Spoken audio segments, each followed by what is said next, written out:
Naisip nyo na ba kung paano binibilang ng mga chemists yung mga bagay na, well, imposibleng makita? Tulad ng mga atom? Alam nyo, sa paggawa ng gamot o kahit anong bagong materyales, kailangan nilang maging sobrang eksakto. So, sa pagtatalakay natin ngayon, bubuksan natin yung secret weapon nila, ang konsepto ng mole. Ito yung magiging journey natin. Uumpisahan natin sa kung ano ba talaga ang mole. Tapos, titingnan natin yung magic number na kasama niya, yung Avogadro's number.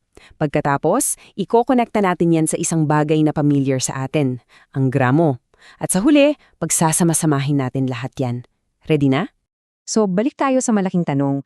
Paano mo nga naman bibilangin ang isang bagay na hindi mo nakikita? Imposible, di ba?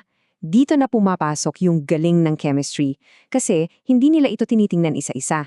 Gumagamit sila ng isang napakatalinong paraan para igrupo sila.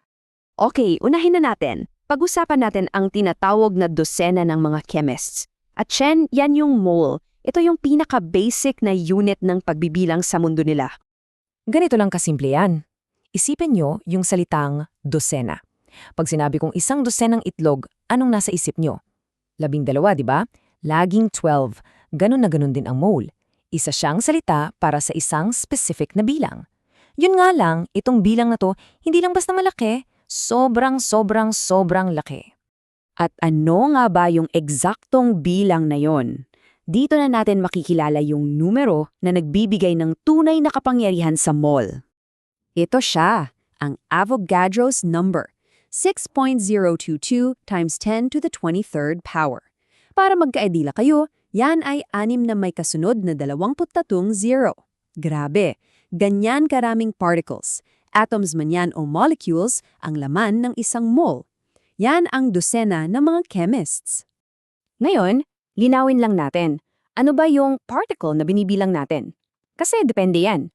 Kung puro isang element lang tulad ng carbon, ang tawag natin sa particles ay atoms.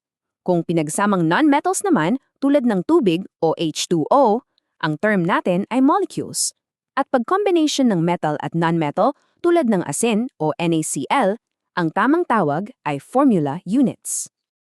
Sige, practice tayo para mas maintindihan. Halimbawa, meron kang 4 moles ng carbon. Ang tanong, ilang pirasong atoms ng carbon yon? Okay, simple lang yung math dito. Magsisimula tayo sa 4 na moles. Para ma-convert yan to atoms, imumultiply natin siya sa Avogadro's number. Pansinin ninyong pagkakasetup niya bilang fraction. Yung mole sa taas at mole sa baba, magka-cancel out yan. Ang matitira, atoms, eksakto yung hinahanap natin. So, 4 times 6 equals 24. At pag inayo sa scientific notation, ang sagot ay 2.4 times 10 to the 24th atoms ng carbon. Ganon lang. Sige, subukan naman nating pabaliktad. Paano kung alam mo na yung bilang ng atoms? Sabihin nating meron kang 3 times 10 to the 24th atoms ng hydrogen. Ilang moles naman kaya yun? Halos pareho lang ang logic pero this time babalik na rin natin yung conversion factor. Yung Avogadro's number, ilalagay natin sa ilalim. Bakit? Para yung unit na atoms ang mag-cancel out at moles ang matira. So imbes na multiply, mangdi-divide tayo. Ang resulta, 5 moles ng hydrogen. Okay, eto na. Dito na nagiging sobrang useful yung lahat ng to sa totoong buhay. Kasi paano natin i-connect yung mundo ng mga atom na hindi natin nakikita sa mundo na nasusukat natin, yung may bigat o mass? Dito na papasok yung tulay, ang molar mass. Ano ba ang molar mass? Simple lang, ito ay yung bigat sa gramo ng isang mole ng isang substance. At ang pinakamagandang parte, hindi mo siya kailangang hulaan. Kunin mo lang ang periodic table at nandun na yung sagot. Yung unit niya, grams per mole, yan mismo yung nagsasabi na siya yung tulay natin. Halimbawa, pumunta ka sa lab at nagtimbang ka ng 34 grams ng ammonia o NH3, paano mo malalaman kung ilang moles yon? Unang-una, kailangan natin yung molar mass ng ammonia. Titingin tayo sa periodic table. Ang nitrogen ay 14, tapos may 3 hydrogen na 1 each. So 14 plus 3, ang total ay 17 grams per mole.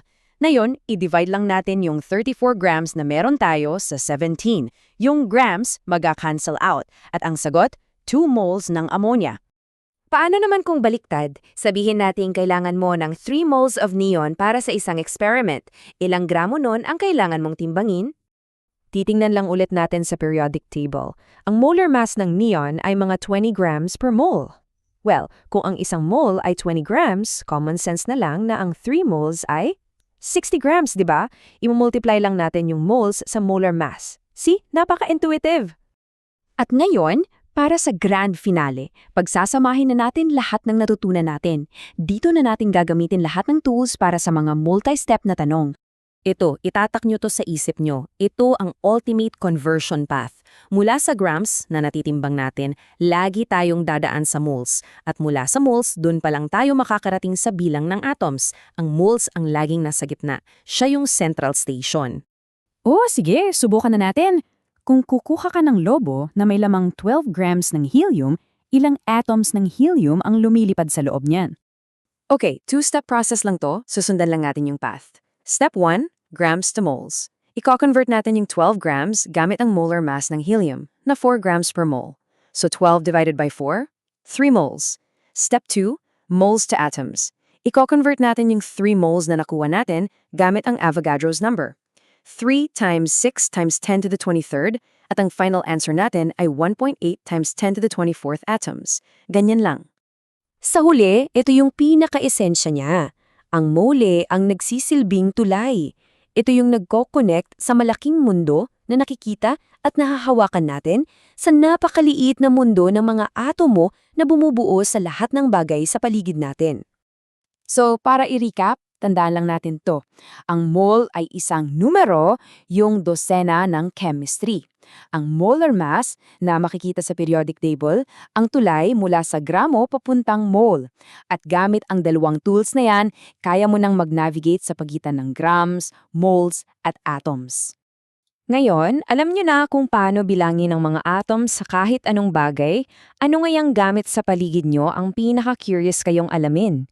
Ilang molecules ng tubig ang nasa isang baso? Ilang formula units ng asin ang nasa isang butil? Ang mga sagot nasa kamay nyo na yon.